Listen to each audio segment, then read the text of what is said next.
রয়েছে এই I love diamond. এই ট্রিপের সব থেকে বড় আকর্ষণ হলো মাত্র 15 টাকায় গঙ্গাবক্ষে সূর্যাস্ত উপভোগ করতে পারবে। কিন্তু একটা বোনাস টুরিস্ট স্পট আমি তোমাদেরকে ঘুরে দেখাবো। ডায়মন্ড হারবার নামটা অনেকের কাছে পরিচিত, আবার অনেকের কাছে অজানা। কলকাতা থেকে মাত্র কয়েক ঘন্টা দূরে হুগলি নদীর তীরে অবস্থিত সুন্দর একটি শহর হলো এই ডায়মন্ড হারবার। শীত কিন্তু পড়তে শুরু করে দিয়েছে, আর আগামী শীতের মরশুমে কলকাতার কাছে একদিনের জন্য ঘোরা বা সেরা পিকনিক স্পট হলো কিন্তু এই ডায়মন্ড হারবার। কীভাবে মাত্র 15 টাকায় কলকাতা থেকে পৌঁছাবেন এই ডায়মন্ড হারবার, খাবেন বা কোথায়, কী কী সাইট সিন করবেন, খুঁটিনাটি সমস্ত তথ্য রইল আজকের এই ভিডিওতে। সুপ্রভাত বন্ধুরা, আমার আরো একটা নতুন ট্রাভেল ভিডিওতে তোমাদের সবাইকে স্বাগত জানাই। আজকে চলে এসেছি কলকাতার কাছে খুবই একটি সুন্দর পিকনিক স্পট ডায়মন্ড হারবার। এখানে কিভাবে আসবেন, কোথায় থাকবেন, কি কি ঘুরবেন, সমস্ত কিন্তু খুঁটিনাটি ডিটেলস থাকবে আজকের এই ভিডিওতে। এছাড়াও এই ভিডিওতে কিন্তু একটা বোনাস টুরিস্ট স্পট আমি তোমাদেরকে ঘুরে দেখাবো। তো ভিডিওটা সম্পূর্ণ দেখার অনুরোধ রইল। কথা দিচ্ছি, ডায়মন্ড হারবার সম্বন্ধীয় দ্বিতীয় কোনো ভিডিও আপনাদেরকে দেখতে হবে না। চলুন প্রথমে বলে দিই কীভাবে পৌঁছাবেন এই ডায়মন্ড হারবার। কলকাতা থেকে আপনারা দুইভাবে পৌঁছে যেতে পারেন এই ডায়মন্ড হারবার। ধর্মতলা বাসস্ট্যান্ড থেকে সড়ক পথে সরাসরি ডায়মন্ড হারবার কিংবা কাকদ্বীপ অথবা নামখানার বাস ধরে খুবই সহজে পৌঁছে যেতে পারেন ডায়মন্ড হারবার। ভাড়া লাগবে 50 টাকা জন প্রতি এবং সময় লাগবে 2.5 ঘন্টা। অথবা সবথেকে কম খরচে এবং কম সময়ে শিয়ালদা স্টেশনের দক্ষিণ শাখা থেকে ডায়মন্ড হারবার লোকাল ধরে মাত্র 15 টাকার বিনিময়ে 1.5 ঘন্টার মধ্যে পৌঁছে যেতে পারেন এই ডায়মন্ড হারবার। এবার বলি, যারা এক রাত্রি দুদিনের প্ল্যান নিয়ে ডায়মন্ড হারবার আসছেন তারা থাকবেন কোথায়। এখানে রয়েছে বেশ কিছু মাঝারি মানের থেকে শুরু করে হাই ক্যাটাগরির হোটেল। তবে আমি সাজেস্ট করব আপনারা অবশ্যই হাই ক্যাটাগরির হোটেলে থাকুন, কারণ এতে একটু খরচ বেশি হলেও আপনি কিন্তু সেফ অ্যান্ড সিকিউর থাকতে পারবেন। চলুন তার সমস্ত ডিটেলস আমি দিয়ে দিলাম। এটা হচ্ছে সাগরিকা ট্যুরিস্ট লজ, যেটা কিন্তু ওয়েস্ট বেঙ্গল গভর্নমেন্টের আন্ডারে। এখানে কিন্তু প্রচুর মানুষ থাকেন কিন্তু ডায়মন্ড হারবার বেড়াতে আসলে। সমস্ত বুকিং ডিটেলস দিয়ে দিলাম নাম্বার, আপনারা কন্ট্যাক্ট করে কিন্তু রুম বুক করেই আসতে পারেন, অথবা অনলাইনেও কিন্তু বুক করতে পারেন। এটা হচ্ছে পুণ্যলক্ষ্মী রিসর্ট ডায়মন্ড হারবার। আপনারা যারা আগামী দিনে ডায়মন্ড হারবারে এসে স্টে করবেন ভাবছেন, তাদের জন্য কিন্তু এই রিসর্টটা একদম পারফেক্ট হবে। কারণ এটার লোকেশানটা দেখুন, এই যে ডায়মন্ড হারবার নদী, আর ঠিক এর পাশেই হচ্ছে এই রিসর্টটা। রিসর্টের ব্যালকনি থেকে কিন্তু আপনারা আরামসে এই নদীর সুন্দর ভিউ উপভোগ করতে পারবেন। আর এদের কিন্তু পুল থেকে সমস্ত সার্ভিস রয়েছে, মানে যে সাগরিকা রয়েছে তার থেকে কিন্তু আরও প্রাইম লোকেশানে রয়েছে এই পুণ্যলক্ষ্মী রিসর্ট।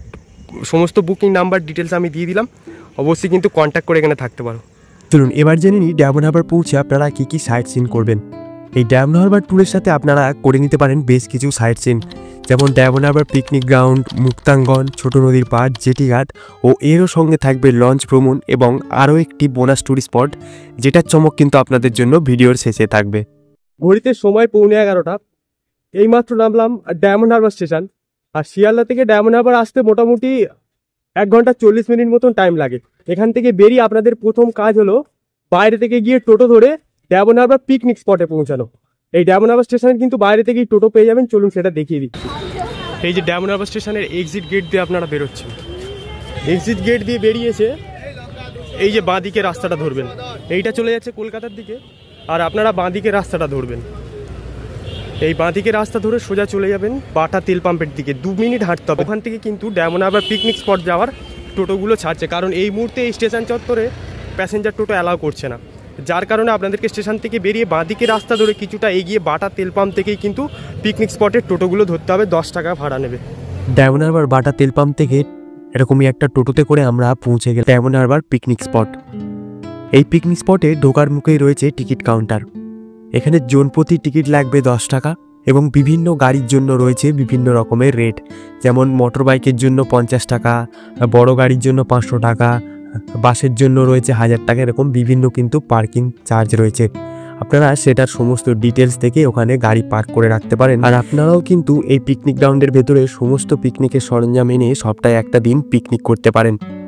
পাশ দিয়ে বয়ে চলা হুগলি নদীর অসাধারণ ভিউ, আর সাথে জমিয়ে সবাই একসাথে পিকনিক, একটা দিন কিন্তু অসাধারণ কাটবে। এই পিকনিক গ্রাউন্ড দেখার পর আমাদের দ্বিতীয় গন্তব্য হলো ডায়মন্ড হারবার মুক্তাঙ্গন। এই পিকনিক স্পট থেকে পায়ে হেঁটে 5 মিনিটের দূরত্বে রয়েছে এই মুক্তাঙ্গন। এই মুক্তাঙ্গন থেকে কিন্তু আপনারা বিকেলবেলার অসাধারণ সানসেট উপভোগ করতে পারবেন। এছাড়াও এখানে একটা রয়েছে রবি ঠাকুরের মূর্তি। যেহেতু আজ এখানে প্রোগ্রাম চলছে তাই আমি আর ভেতরে গিয়ে দেখাতে পারলাম না। মুক্তাঙ্গন দেখার পর আমাদের তৃতীয় ট্যুরিস্ট স্পট হলো ডায়মন্ড হারবার ছোট নদীর পাড়। এই ছোট নদীর পাড় থেকেও কিন্তু আপনারা অসাধারণ ভিউ পাবেন সমুদ্রের। এই যে এটা হলো ডায়মন্ড হারবার জেটি ঘাট।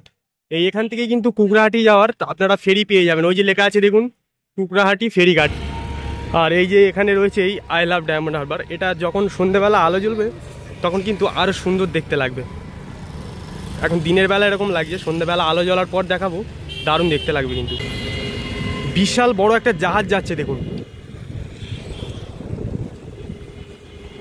আর এটা চলে যাওয়ার পর ঢেউটা দেখুন, জাস্ট আসবে দেখুন, আমি দেখাবো, ঢেউটা দেখবেন, বিশাল বড় কিন্তু জাহাজটা।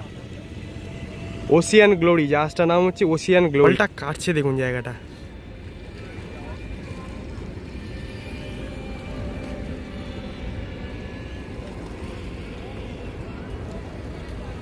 এই জায়গাটা দেখছেন, এখান থেকে নতুন বছরে গঙ্গাসাগর মেলা আসছে, ডায়মন্ড হারবার থেকে ক্রুজ ছাড়ে গঙ্গাসাগর যাওয়ার জন্য।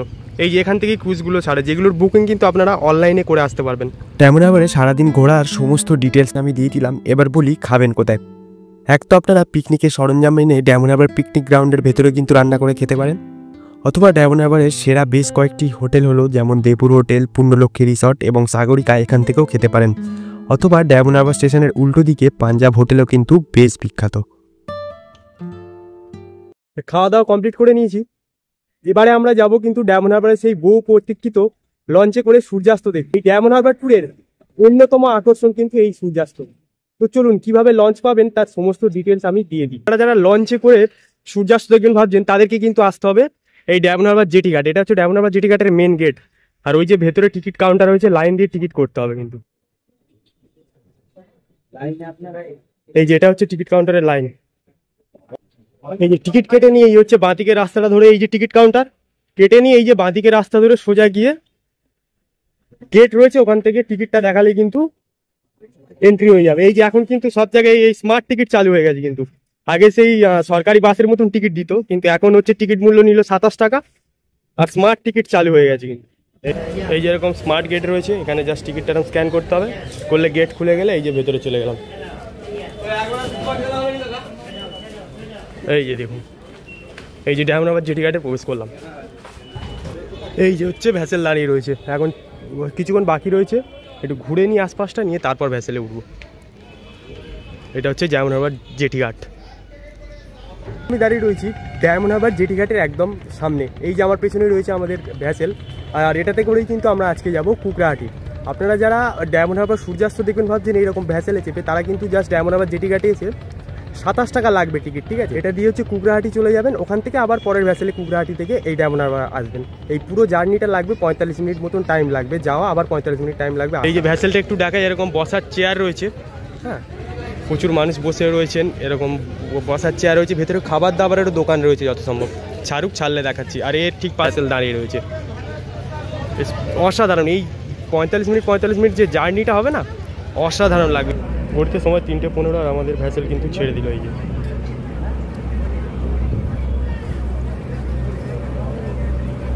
ডায়মন্ড হারবার থেকে সারাদিন কুকড়াহাটি যাওয়ার জন্য রয়েছে বেশ কয়েকটি ভ্যাসেল, আর এই ভ্যাসেলের সমস্ত টাইম আমি দিয়ে দিলাম। আপনারা এই সময়ের মধ্যে যে কোনো একটাতে কিন্তু যেতে পারেন, তবে আমি আপনাদেরকে সাজেস্ট করব বৈকাল 3:15 যে ভ্যাসেল ডায়মন্ড হারবার থেকে ছাড়ে ওইটাতে ধরুন, আবার বিকাল 4টের মধ্যে আপনারা পৌঁছে যান কুকড়াহাটি, এবং কুকড়াহাটি থেকে আবারও 5:10 লঞ্চে চলে আসুন ডায়মন্ড হারবার। এই যে বন্ধুরা ইট তৈরি হচ্ছে দেখুন, এগুলো ইটের চিমনি, ওই যে ধোঁয়া বেরোচ্ছে, এগুলো সমস্ত ইটের চিমনি রয়েছে, কিন্তু পরপর পারে প্রচুর ইট তৈরি হচ্ছে। সেদিন ভ্যাসেলে থাকা আমরা সবাই নদী বক্ষের মাঝে এই বিশাল জলরাশির মধ্যে এক অসাধারণ সোনালী সূর্যাস্তের সাক্ষী থাকলাম। যেন শেষবেলার অস্তগামী সূর্য তার দিনের শেষ ছটা দিয়ে প্রিয় মানুষটার কথা মনে করিয়ে দিচ্ছে।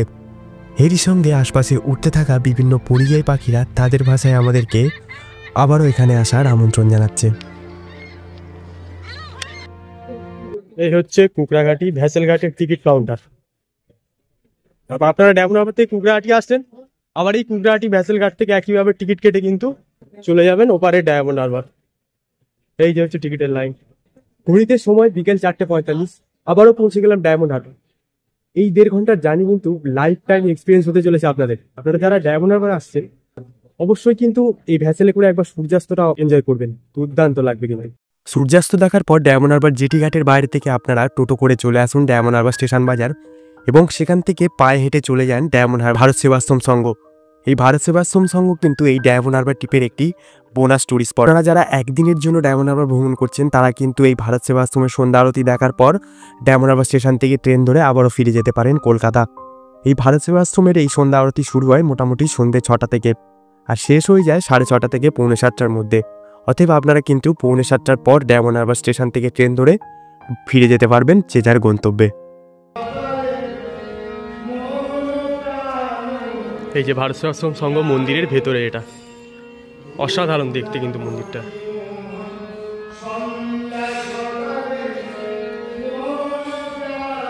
এই যে এখানে রয়েছেন জগন্নাথ দেব, সুভদ্রা এবং বলরাম। দারুণ কিন্তু মন্দিরটা, অসাধারণ দেখতে। এই যে একজন গান গাইছেন এখানে, দুর্দান্ত লাগে কিন্তু। এই যেখানে রয়েছেন মা দুর্গা, মা কালী। এই পাশে রয়েছে শ্রী শ্রীকৃষ্ণের মন্দির। আর এই যে রয়েছেন রাম, অসাধারণ দেখতে। এই যেমন মা লক্ষ্মী রয়েছেন, ওদিকে রয়েছেন মা সরস্বতী, আর ইনি হচ্ছেন ভারত সেবাশ্রম সংঘের প্রতিষ্ঠাতা।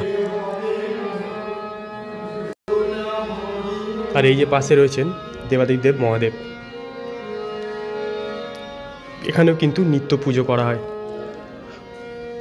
আর চারিদিকে সমস্ত ধামগুলোর ছবি দেওয়া রয়েছে। দেখুন কি দারুণ মন্দিরটা ডেকোরেট করেছে। দেখুন চারিদিকে কিন্তু মহাদেবের বিভিন্ন রূপের ছবি দেওয়া। কেদারনাথ। বন্ধুরা, আজ আমি তাহলে আপনাদের ভারত সেবাশ্রম সংঘের এই অসাধারণ সন্ধ্যা আরতি দেখালাম। এই ভারত সেবাশ্রম প্রাঙ্গণ থেকে কিন্তু আমি আমার আজকের এই ভিডিওটি শেষ করছি। এই ভিডিওটি যদি ভালো লেগে থাকে অবশ্যই লাইক কমেন্ট করে চ্যানেলটি সাবস্ক্রাইব করে দেবেন।